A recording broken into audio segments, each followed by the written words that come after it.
Bienvenue à cette e-meeting, une première à Sainte-Luce, que la liste Sainte-Luce est à vous vous propose ce soir pour vous présenter les orientations majeures du prochain municipe que vous propose la liste Sainte-Luce est à vous. J'ai le plaisir d'accueillir à mes côtés et je vais lui demander de venir me rejoindre, monsieur le candidat maire Jean-Guy Alix.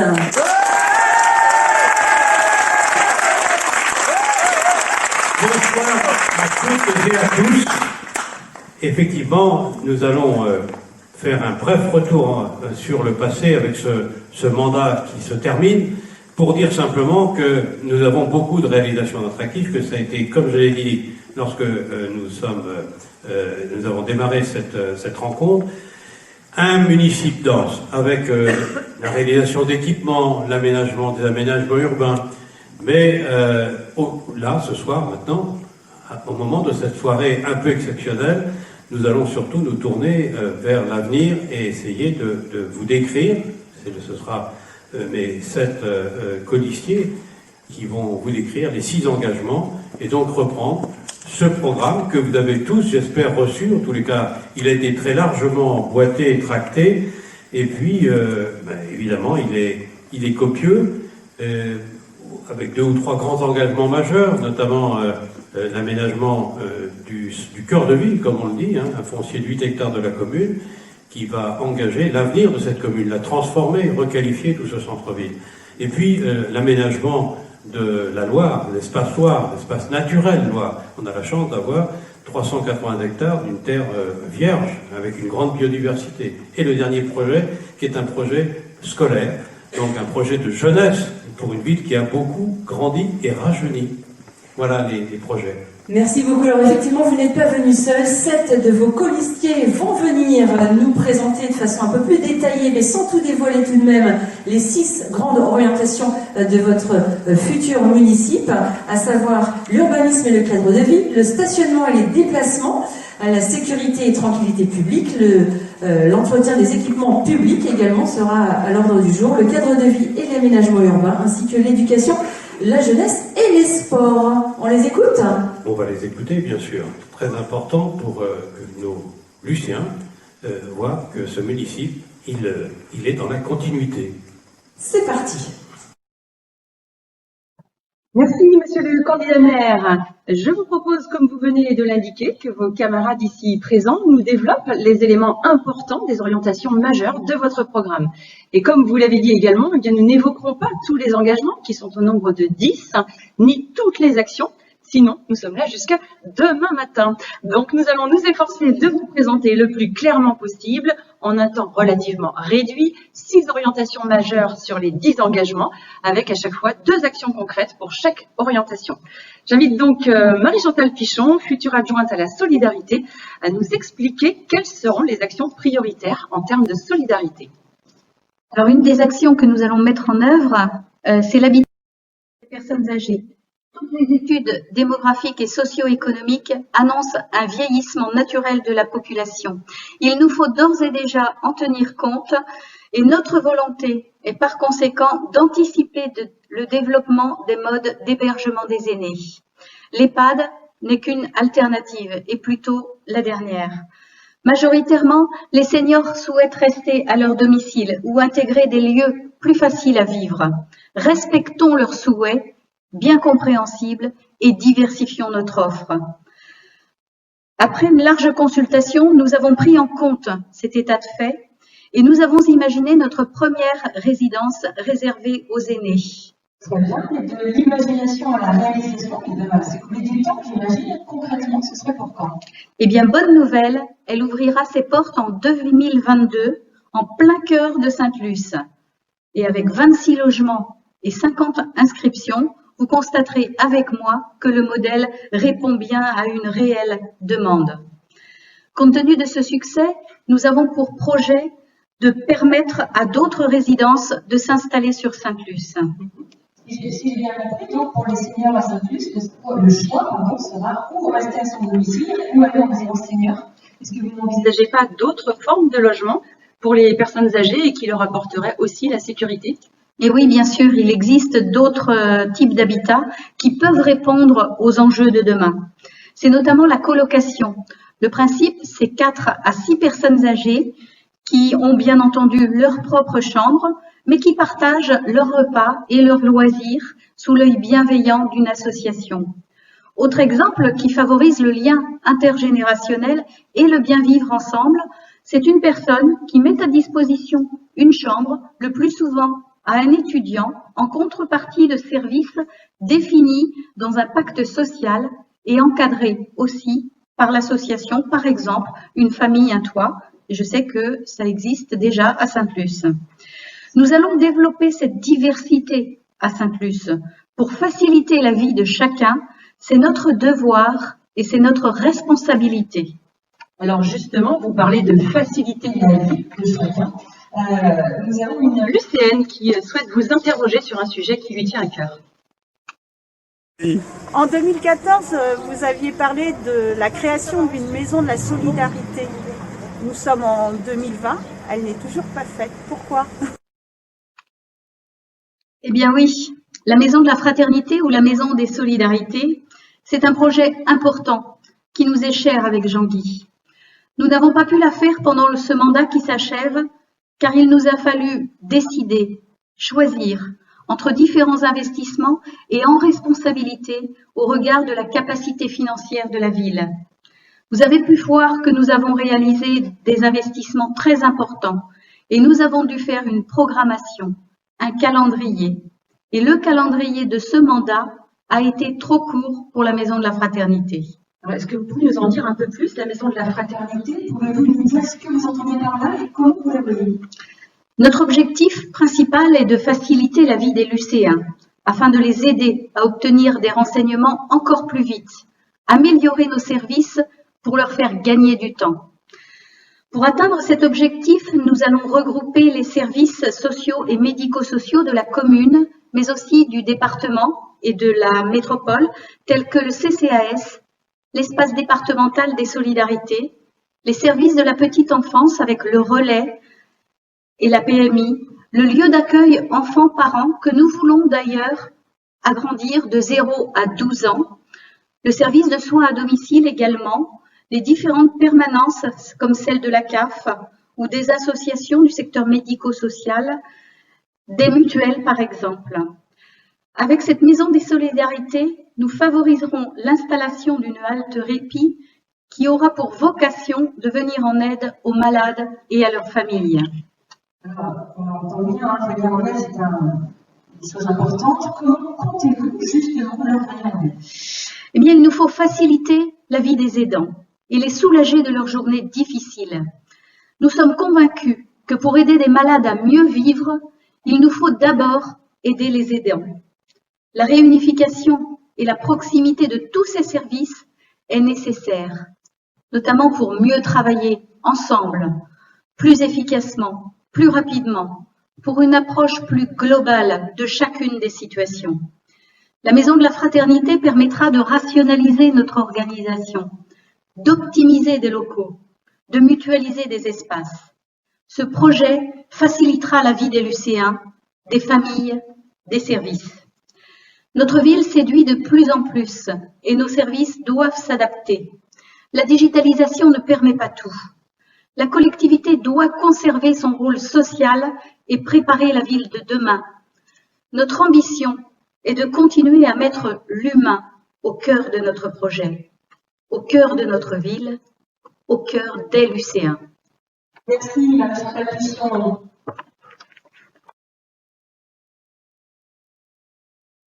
Vous parlez beaucoup de faciliter la vie et la ville à vos lycéens, justement, du côté des déplacements et de l'environnement. Quels sont vos axes majeurs?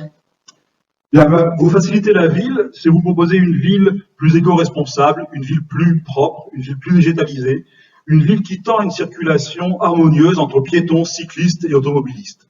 C'est pourquoi développement durable, protection de l'environnement, mais également transition énergétique sont au cœur de nos préoccupations, tout en gardant à l'esprit que ces trois notions doivent satisfaire à l'équilibre des critères sociaux, environnementaux et économiques. C'est pourquoi, pour illustrer ces propos, je prendrai deux exemples, deux projets qui nous sont importants. Un premier projet urbain. Ce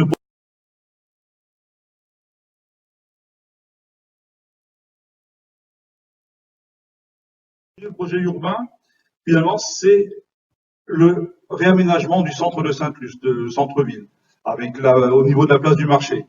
Donc, comme nous l'avons déjà fait pour des constructions récentes ou qui sont en cours de construction, toutes les constructions neuves seront systématiquement réalisées en conformité avec les normes et les niveaux énergétiques qui sont fixés par la loi de transition énergétique. C'est-à-dire qu'on utilisera des éléments, des matériaux durables, on essaiera tant que possible d'avoir recours aux énergies renouvelables, et puis on essaiera de faire des réductions de consommation d'énergie et des émissions de gaz à effet de serre.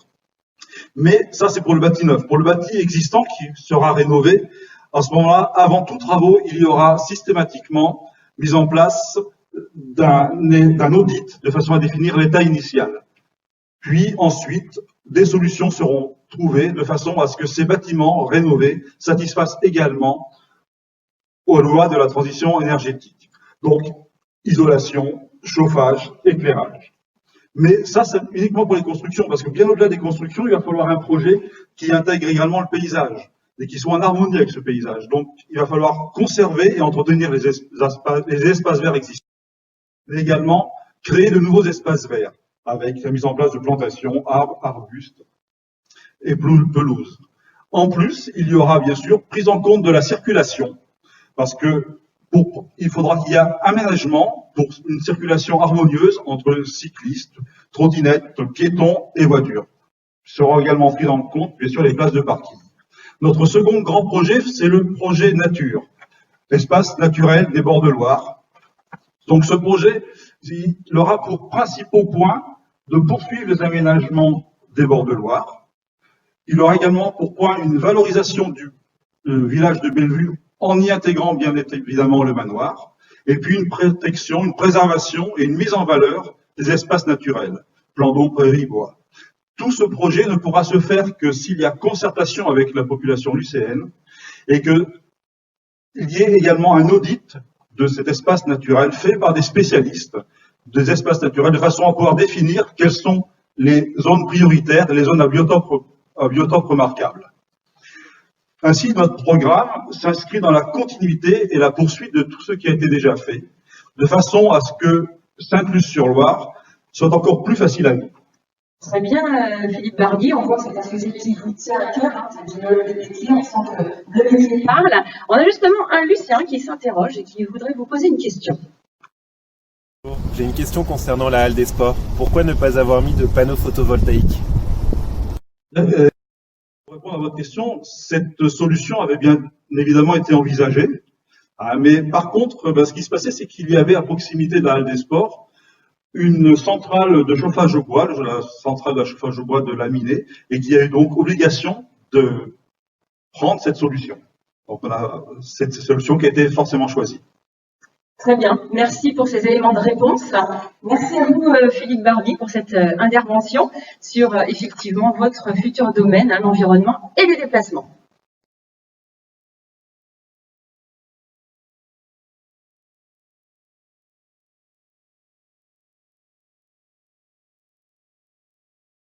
Autre sujet au cœur de préoccupation des lycéens et des lycéennes, c'est la tranquillité publique. Nous accueillons Myriam Apkoui, docteur en droit, chargée d'enseignement et élève avocat, future adjointe à la tranquillité publique. Alors, dans votre programme, que comptez-vous faire pour faciliter la vie et la ville des lycéens et des lycéennes? Alors, pour vous faciliter la vie, dans notre programme Sainte-Luce est à vous, on s'engage à améliorer la protection de l'espace public. Cet objectif passe par le déploiement du plan voisin vigilant et solidaire. Nous souhaitons tirer l'ensemble des bénéfices de ce plan et le déployer sur l'ensemble du territoire de notre commune. Ce plan est aussi un moyen de lien social et de communication. Je donne un exemple simple. Vous vous absentez de chez vous, votre voisin saura que vous n'êtes pas là et il sera doublement vigilant. Même chose quand il s'absentera, il pourra compter sur votre vigilance. Et ici, on va avoir deux personnes qui ne se connaissaient pas forcément, qui vont pouvoir travailler ensemble sur une surveillance dans un cadre bienveillant et ce qui va conduire incontestablement à un lien social. On est très sensible à cet aspect de ce plan et on mettra les moyens nécessaires pour garantir ce caractère social, solidaire et humain. À côté du plan voisin, vigilant et solidaire, pour nous, une ville paisible est une ville qui a la capacité d'établir l'alliance entre les hommes et les nouvelles technologies au service des politiques publiques. Et c'est justement notre aspiration pour la ville de Sainte-Luce. Cet objectif passe incontestablement par la mise en place de la vidéoprotection. Alors, ça tombe très bien que vous en parliez, puisque nous avons une question à ce sujet. Une question sur la vidéoprotection, je vous laisse écouter. Vous parlez aussi de vidéosurveillance. Mais qui est-ce qui va regarder ces vidéos? Et est-ce que ça a vraiment un impact sur les incivilités à Sainte-Luce-sur-Loire? Il y a deux questions en une à travers ce lycéen qui s'interroge. La première, c'est qui peut regarder les vidéos? Alors, qui peut regarder les vidéos? Faut savoir que le cadre de la vidéosurveillance est un cadre qui est strictement réglementé par le Code de sécurité intérieure. Et donc, on va avoir des personnes qui sont formées, sensibilisées à la sécurisation des données, qui vont être responsables de ce traitement. C'est des personnes qui sont individuellement habilitées à avoir accès à ces données considérées comme personnelles. Tout à fait. Alors, il y a une deuxième question dans la question de notre lycéen qui concerne les conséquences sur les incivilités. Est-ce qu'il y en aura? Tout à fait. Des études ont démontré que l'utilisation de la vidéoprotection a eu des conséquences sur les incivilités. Notre volonté est de s'inscrire dans cet objectif. D'ailleurs, la vidéoprotection est aussi reconnue comme un élément souvent déterminant dans la résolution des enquêtes. Alors très bien, mais comment envisagez-vous le dispositif pour cette vidéoprotection? Alors, il sera question d'ajuster le dispositif aux besoins et aux secteurs prioritaires de la commune et des voies principales de circulation. Et nous comptons sur la participation des lycéens dans cette concertation pour la mise en place de la vidéoprotection. D'ailleurs, la mise en place de la vidéoprotection a été votée par le conseil municipal de décembre dernier. Très bien.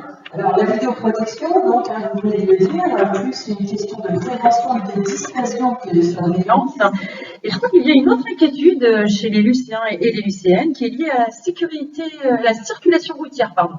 Oui, tout à fait. Nous avons noté les inquiétudes liées à la circulation routière et notamment les itinéraires fréquentés par les enfants, écoles, sites sportifs, seniors. Pour rappel, la vitesse de circulation dans le centre-ville et aux abords des sites sportifs est limitée à 30 km/h, mais elle n'est pas forcément respectée. C'est la réalité. La vidéoprotection va s'inscrire dans cette démarche de dissuasion et, si besoin, de répression. Aujourd'hui, il est inadmissible que des voitures roulent à 50 km, voire 70 sur des zones à 30 km.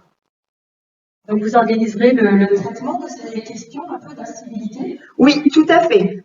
Pour faciliter la ville, il y aura la question de traitement des incivilités, elle sera au cœur de notre programme. D'accord. Mais que pourrait-on retenir majoritairement de la tranquillité publique? Alors, garantir la tranquillité publique, assurer la sécurité des espaces publics et de la circulation sont nos objectifs afin de protéger les droits et des libertés des lycéens. Très bien, merci d'avoir répondu à la question. Je vous remercie.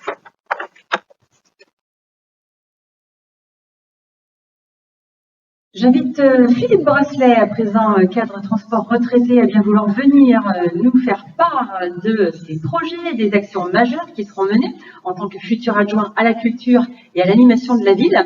Alors, ce sont des sujets que vous connaissez bien, pour les avoir conduits et animés pendant les 6 années qui viennent de s'écouler.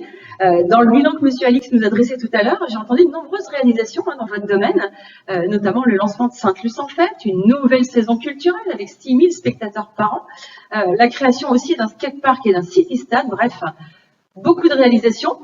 Que compteriez-vous faire de plus ou de différent dans les 6 années à venir? Est-ce que, par exemple, le rôle intergénérationnel, social et culturel, notamment de la médiathèque ludothèque, serait quelque chose sur lequel vous investiriez encore? Oui, merci pour la question. Effectivement, la médiathèque ludothèque de Saint-Plus, René Goscinny, c'est une structure majeure de la culture à Saint-Plus-sur-Loire, au même titre que le théâtre Ligérien, et également de l'école de musique Symphonia. Sur cette médiathèque ludothèque, sur ces dernières années, nous avons connu une hausse très importante de la fréquentation. On a à ce jour environ 8000 adhérents sur la médiathèque, ce qui représente 50% de la population. C'est un chiffre énorme, et c'est 50% de la population par rapport au niveau national. Le niveau national, c'est 22% seulement. Alors, par rapport à tous ces chiffres-là, il est nécessaire donc d'adapter le site, de l'adapter à la fois pour le rendre toujours aussi attractif, mais aussi pour pouvoir préparer l'avenir. Donc voilà un joli score, 50% de fréquentation. Alors vous allez vous y prendre comment pour l'adapter? Alors, pour faciliter l'accès à la culture, nous avons prévu d'agrandir cette médiathèque ludothèque et d'en assurer un développement pour toujours faire venir plus de lycéennes et de lycéens à l'intérieur, notamment les enfants. Nous avons pour ça 3 objectifs majeurs derrière cet agrandissement. C'est offrir plus d'espace d'abord à la ludothèque, puisque donc c'est cet espace-là qui aujourd'hui souffre un petit peu de surface, mais aussi c'est plus d'espace pour la lecture, pour le travail, mais aussi pour les échanges, parce que la médiathèque ludothèque est un outil qui permet aux personnes de se rencontrer et a un rôle social très important. Ça, c'est le premier point. Le deuxième point, c'est d'y introduire le numérique. Le numérique, l'objectif étant de passer un cap avec l'introduction du numérique, et puis aussi de toucher d'autres habitants qui ne viennent pas obligatoirement à la médiathèque ludothèque, mais au travers du numérique seront adhérents. Et enfin, c'est de poursuivre le développement des services. Nous avons actuellement 80 animations gratuites sur cette médiathèque ludothèque grâce à la performance de nos équipes. Eh bien, nous souhaitons poursuivre sur ces animations-là, mais également les agrandir avec notamment le cinéma, un ciné-club, et également donc des actions concernant des activités de jeux vidéo. Alors, très bien, merci. J'aimerais vous interroger également sur vos ambitions pour les 6 années à venir, parce que votre mandat précédent a été basé principalement sur du créatif, mais il existe à Saint-Plus-sur-Loire, il me semble, un patrimoine existant riche, varié. Est-ce que vous comptez aussi vous occuper du patrimoine existant? Alors, effectivement, le maire en a parlé, le maire en a parlé tout à l'heure, notamment de la tour de la maçonnerie. Nous avons sur Saint-Plus un patrimoine historique et naturel très riche, et notre objectif, c'est de permettre de partager et de faire connaître ce patrimoine à tous. Et pour ça, donc, notre projet pour favoriser l'accès à ce patrimoine, c'est en complément de toutes les manifestations qui sont existantes, c'est de pouvoir mener des actions complémentaires, nouvelles et innovantes autour de ce patrimoine. Alors, très bien, est-ce que vous pouvez nous faire part de ces actions? Alors, on a prévu dans notre projet différentes actions. Tout d'abord, on a un écrin qui est le château de Chassey avec le parc de Chassey. Eh bien, sur ce secteur, nous comptons réaliser périodiquement des soirées musique, en utilisant par exemple la salle des mariages, et de faire des soirées musicales. En été, on pourra regarder si ces soirées musicales pourront se dérouler en extérieur, dans le parc ou à proximité du parc. Nous avons aussi, ça a été signalé tout à l'heure par mon collègue futur élu à l'environnement, un projet naturel en bord de Loire, et donc nous souhaitons en bord de Loire créer des animations autour de la sablière. Elle existe et nous souhaitons la développer. C'est quelque chose que nous avons mis en place avec le voyage à Nantes. C'est entre 30 et 40 000 personnes maintenant qui s'y rendent. Donc on veut le consolider, et aussi par rapport au patrimoine, nous avons à côté le manoir de Bellevue dans lequel on peut faire des choses. Et dernier point, eh bien, pour bien connaître, bien identifier les sites majeurs, il faut mettre en place donc une signalétique. Aujourd'hui, elle est manquante. Donc, nous avons comme objectif de pouvoir mettre en place cette signalétique, mais également de mettre en place sur chacun de ces sites une signalétique historique qui rappellera l'histoire de ces sites-là. Et tout ça, ça ne se fera qu'avec l'appui des associations. Nous avons la chance à Sainte-Luce-sur-Loire d'avoir un secteur associatif riche, varié et très performant. Et à l'intérieur de ce secteur associatif, nous avons des associations comme l'association musicale lucéenne, le comité d'animation des fêtes lucéens et également donc l'association au bord du fleuve qui pourront nous aider à co-construire avec eux ces différents éléments de manière à valoriser le patrimoine de la ville. Alors, vous avez impulsé une véritable dynamique dans l'animation et la vie culturelle de Sainte-Luce-sur-Loire. Vous avez impulsé qui s'interroge sur une manifestation qui a eu lieu, qui peut-être ne voit plus le jour. On écoute. Le municipal avant vous avait mis en place une manifestation, les guinguettes lucéennes. Allez-vous la remettre en place, puisque vous l'aviez supprimée? Alors, effectivement, c'est une question fort intéressante. Lorsque nous sommes arrivés en 2014, nous nous étions posé la question donc de ces guinguettes qui sont l'esprit du pays nantais et nous avons donc fait un état des lieux global.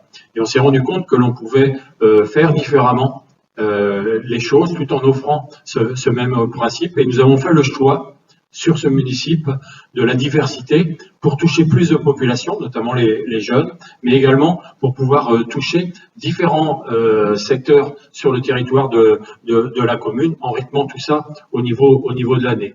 Nous avons mis en place donc dans ce théâtre ligérien sur lequel nous sommes ce soir une saison culturelle. 5 à 6 000 personnes sont désormais donc des fidèles de cette saison culturelle qui s'étale de septembre jusqu'à peu près le mois de mai.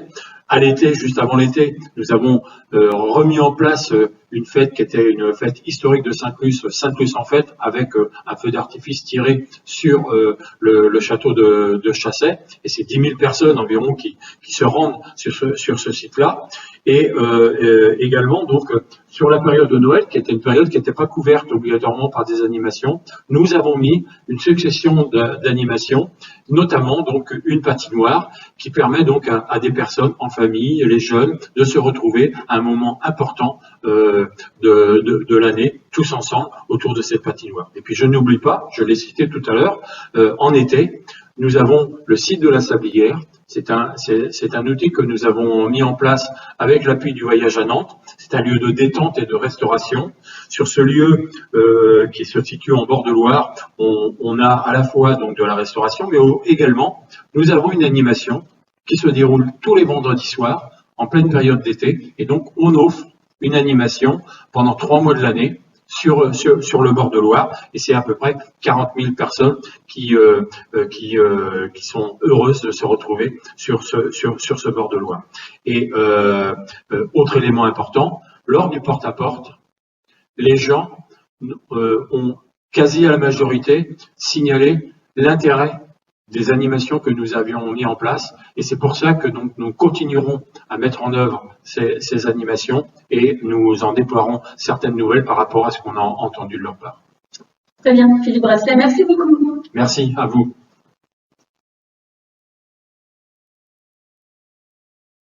Abordons un sujet qui fait être assez vivant parfois à Sainte-Luce ces derniers mois en tout cas, avec Patrick Elias, directeur développement retraité, futur adjoint au cadre de vie et aux aménagements urbains.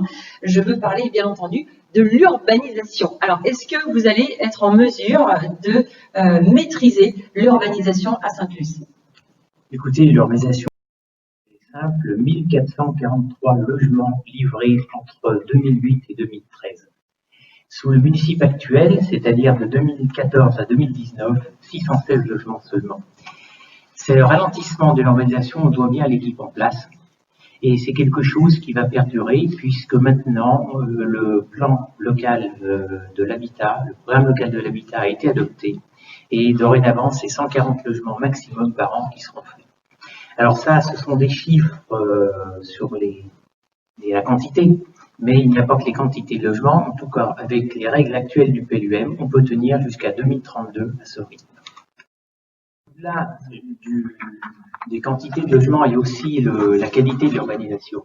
Et la négociation qui était menée auprès de la métropole dans le cadre du nouveau plan local d'urbanisme métropolitain a permis de créer une zone réservée aux logements individuels, la zone UMD1, où seuls des logements individuels peuvent être faits.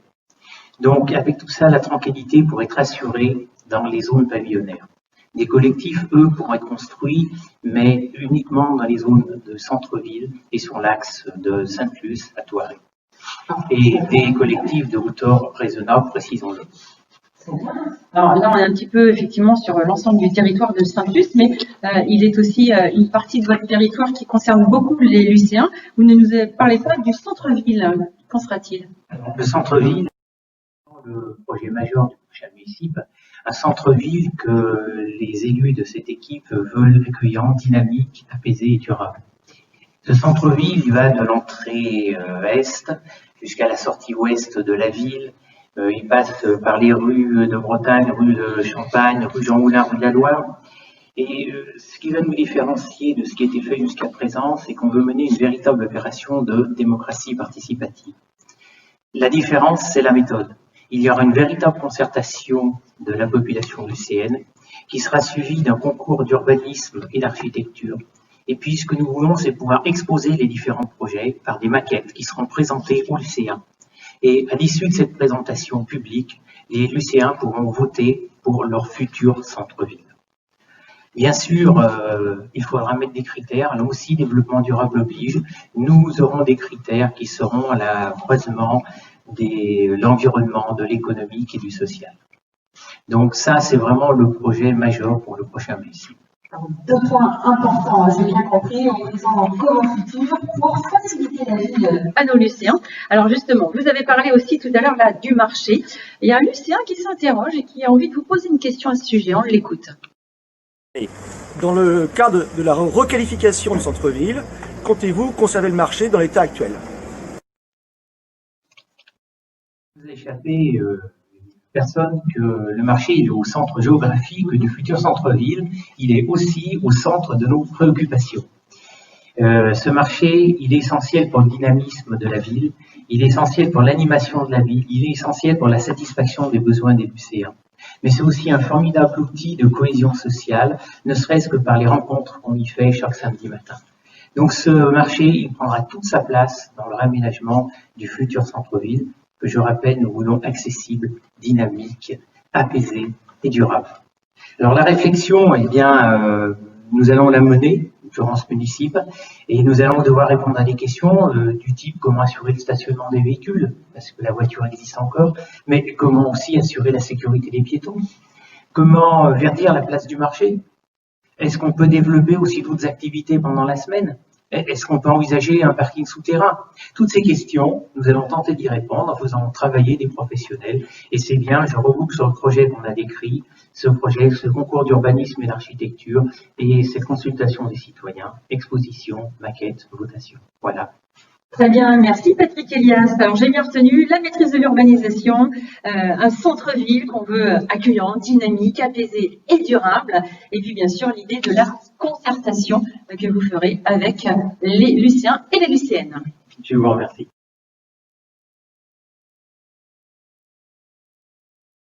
Sixième orientation majeure et non pas des moindres pour la liste Sainte-Luce est à vous. Il s'agit de l'éducation et de la jeunesse et des sports. J'invite Stéphanie Prévost, négociatrice immobilière en congé parental et future adjointe à l'éducation, ainsi que Laurent Daniel, ingénieur développeur et futur adjoint à la jeunesse et au sport, à bien vouloir venir répondre à nos questions. Alors du côté de l'éducation, Stéphanie Prévost, qu'en est-il du côté de la scolarité et notamment de l'accueil possible à travers les écoles?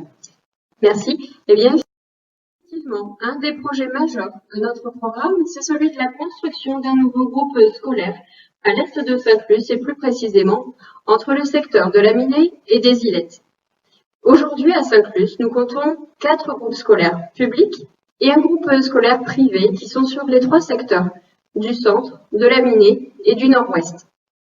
Vous le savez, Saint-Clus séduit de plus en plus et la population augmente chaque année. Et pour un meilleur équilibre, nous prévoyons un développement plutôt à l'est de la commune. Et d'ici à l'horizon 2024, les écoles vont arriver à saturation. Nous rencontrerons alors des difficultés pour l'intégration des futurs élèves qui ne pourront plus être accueillis dans des conditions optimales. Nous aurons besoin de 8 classes supplémentaires dans un premier temps. Et afin de répondre à cette évolution démographique et aussi dans un souci de maintenir un enseignement de qualité, il paraît incontournable et rationnel d'anticiper cette situation en construisant un nouveau groupe scolaire qui se voudra évolutif. Alors, vous avez parlé de l'Est de Saint-Clus. Pourquoi particulièrement à l'Est de Saint-Clus? Effectivement, la raison et la logique sont très simples. D'une part, l'implantation à l'Est de la ville nous permettrait d'être en totale adéquation avec la carte scolaire. C'est-à-dire que nous souhaitons proposer un groupe scolaire sur chaque secteur. Et les familles aussi pourraient alors utiliser les liaisons douces qui sont déjà présentes sur place. Les flux de circulation seront aussi mieux redistribués, avec un meilleur équilibre pour tous. Et c'est un projet qui répond à un véritable besoin de place dans nos écoles. Et notre devoir, c'est aussi de mettre nos enfants dans les meilleures conditions possibles de travail. Vous l'avez compris, notre ambition est d'améliorer le quotidien des familles, dans le but de leur faciliter la vie. Très bien, merci Stéphanie. Alors justement, et là je vais peut-être m'adresser à Laurent Daniel. Vous avez précédemment parlé des jeunes. Comment comptez-vous faire pour être plus près de leurs attentes et leur faciliter la ville selon leurs besoins et leurs souhaits? Nous souhaitons le Conseil municipal des jeunes, un projet qui plaira aux jeunes. La parole des jeunes est aussi importante pour construire l'avenir d'une future grande commune et nous souhaitons leur organiser un espace de parole par la mise en place d'un conseil municipal spécifique. Et comment pensez-vous vous y prendre? Comment allez-vous faire? Dans ce conseil, des jeunes représenteront l'ensemble des groupes scolaires de la commune. Nous aurons ainsi l'opportunité de mieux les écouter, de mieux les comprendre et de mieux cerner leurs idées, leurs projets, afin de faire évoluer les choses. Nous voulons avancer avec eux et aussi pour eux. Ce conseil a 2 objectifs. Le premier, l'engagement citoyen, c'est l'opportunité d'un dialogue direct entre les jeunes et les élus lors de conseils municipaux. Le deuxième objectif est un objectif pédagogique, car la mise en place de ce conseil reconnaît aux jeunes la capacité d'exprimer des opinions utiles pour la collectivité et agir sur leur territoire de vie. Ils seront acteurs de la vie communale et non plus spectateurs. Nous les responsabiliserons en leur accordant un budget spécifique sous le regard et le contrôle des élus et d'un agent municipal référent. Enfin, ce conseil des jeunes pourra aboutir sur des projets concrets pour la jeunesse et développer chez eux un sentiment d'appartenance et d'utilité. Très bien. Alors, les jeunes pourront donc être force de proposition ici à Saint-Clus. Alors, c'est vrai que le monde bouge, il est en constante évolution, les modes de vie évoluent, et avec tout ce qui se passe aujourd'hui, et c'est plus que jamais d'actualité, comment allez-vous vous adapter aux nouveaux besoins des parents de ces jeunes, justement? Oui, nous avons un autre projet aussi qui nous tient à cœur et qui répond, comme vous l'avez dit, aux attentes des familles suite au porte-à-porte que nous avons effectué. Cela concerne maintenant l'accueil périscolaire. Nous allons nous adapter à un nouveau rythme des familles en élargissant l'accueil jusqu'à 19 h et en supprimant également les inscriptions préalables. C'est un nouveau mode de fonctionnement qui permettra donc aux familles de pouvoir faire face aux imprévus en toute sérénité et beaucoup plus de souplesse dans leur organisation. Ces projets, vous l'avez compris, faciliteront l'organisation des familles lycéennes. Alors là, vous parlez du périscolaire, mais j'ai cru comprendre qu'il y avait un questionnement sur l'accueil en centre de loisirs. Il semblerait qu'il y ait une liste d'attente. Alors, quelles sont vos propositions pour les enfants qui y seraient inscrits sur cette liste? Oui, effectivement, alors c'est des bruits qu'on entend, mais non, je tiens à rectifier ça. Il n'y a pas de liste d'attente. On a fait le parti pris, on a pris le parti pris de nous adapter aux effectifs du nombre d'enfants à accueillir. En fait, en fonction du nombre d'enfants à accueillir, on adapte le nombre d'animateurs. On veut plus de souplesse pour les familles, donc c'est à nous de nous adapter. Donc l'accueil au centre de loisirs se fera à géométrie variable, selon le nombre de jeunes, eh bien on adaptera le nombre d'encadrants, si j'ai bien compris. Très bien.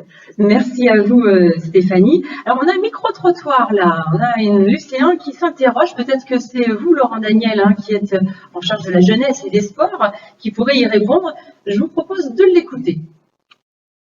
Sur la précédente mandature, de mémoire, vous aviez annoncé la réalisation d'un terrain de foot synthétique. Qu'en est-il ? C'est un équipement très attendu par les licenciés du club de football. Lors de nos nombreux porte-à-porte, la question nous a souvent été posée sur sa date de réalisation. La concertation avec les dirigeants du club de foot a permis l'inauguration de nouveaux vestiaires en février 2019. Depuis de nombreux mois, nous échangeons avec eux pour mettre à disposition un nouveau terrain de foot qui répond à leurs attentes. En février 2018, un reportage télévisuel que vous avez peut-être vu mettait en avant un risque cancérigène des billes noires, qui constitue le remplissage de ces terrains synthétiques.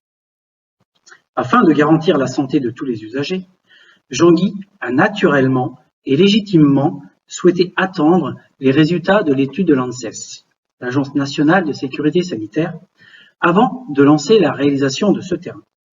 Je pense que chacun sera d'accord pour que notre équipe agisse vite, mais pas dans la précipitation, sans garantir l'essentiel, la sécurité. Je comprends, mais cette étude, vous nous en parlez, mais qu'est-ce qu'elle nous dit, qu'est-ce qu'elle révèle? Bonne nouvelle, mauvaise nouvelle? Eh bien, première bonne nouvelle, cette étude n'a pas démontré la dangerosité des billes noires. Par principe de précaution, nous demanderons quand même au club de foot de choisir des matériaux alternatifs qui ont fait leurs preuves, comme le liège par exemple, déjà très utilisé par de nombreux clubs, comme Orvaux. Alors, vous avez parlé d'une première bonne nouvelle, il y en aura-t-il une deuxième? Lors du dernier conseil municipal de février, un budget a été voté pour son étude d'implantation. Et nous sommes heureux et fiers de pouvoir annoncer que ce projet verra le jour dans sa réalisation à l'été 2021. Pour tous les sujets sportifs, comme pour les autres, la concertation, le dialogue, l'intérêt général resteront toujours pour notre équipe une priorité absolue et nous reconduirons ce qui est apprécié, notre Conseil des sports.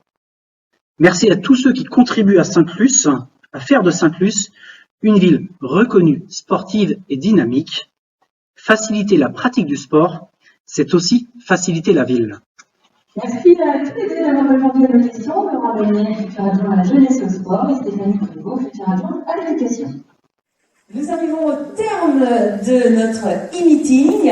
Nous avons vu et entendu les réalisations du municipal passé. Nous avons découvert encore mieux votre équipe que vous aviez présentée début février. Et puis nous connaissons également les grandes orientations majeures que vous souhaitez prendre avec toute votre équipe. Alors, inutile de rappeler qu'on a découvert au cours de ce e-meeting une équipe enthousiaste, engagée, motivée plus que jamais pour réaliser l'ensemble des actions que vous êtes fixées à travers vos 10 engagements. Je vous propose à présent, Jean-Guy Alix, de nous dire le mot de la fin pour clore cet e-meeting. Alors, en 2014, nous avons promis. Aujourd'hui, nos engagements sincères ont été tenus. Vous nous avez vus au travail. Notre mobilisation a été constante, y compris durant la période de confinement. Vous avez pu apprécier la qualité de nos aménagements et équipements. Nous avons mis l'accent sur les services à la population, la mutuelle communale, le soutien scolaire, l'aide aux devoirs, la saison culturelle, Sainte-Luce en fête, le soutien sans faille aux associations comme par exemple l'outil en main. Vous avez pu apprécier notre goût de la nature et de notre environnement, ainsi que la maîtrise de l'urbanisation. Tout ceci a été rendu possible grâce à une gestion saine et rigoureuse de nos finances. Demain, à la tête d'une équipe renouvelée, jeune et dynamique, je souhaite poursuivre mon programme pour faciliter la ville, en plaçant toujours les lycéens au cœur de l'action et de mes engagements. Je souhaite conduire le développement équilibré et maîtrisé de notre ville, de manière durable et avec le souci permanent du respect de son environnement. Je souhaite amplifier notre dialogue par des échanges constants avec l'aide de l'informatique et du numérique. Je souhaite accompagner davantage encore tous les lycéens en difficulté ou fragilisés par les épreuves de la vie. Je souhaite assurer la transparence de nos activités et de nos décisions en réduisant notamment la fracture numérique. Et enfin, je veux faire valoir auprès de la métropole les intérêts de la commune. Alors, dimanche prochain, nous avons rendez-vous pour un nouveau contrat de confiance. Je m'engage avec mon équipe à construire cette ville facile à vivre, dynamique et conviviale. Notre ville, Sainte-Luce-sur-Loire, que nous avons plaisir à partager. Alors dimanche, votez le Parti des Lucéens.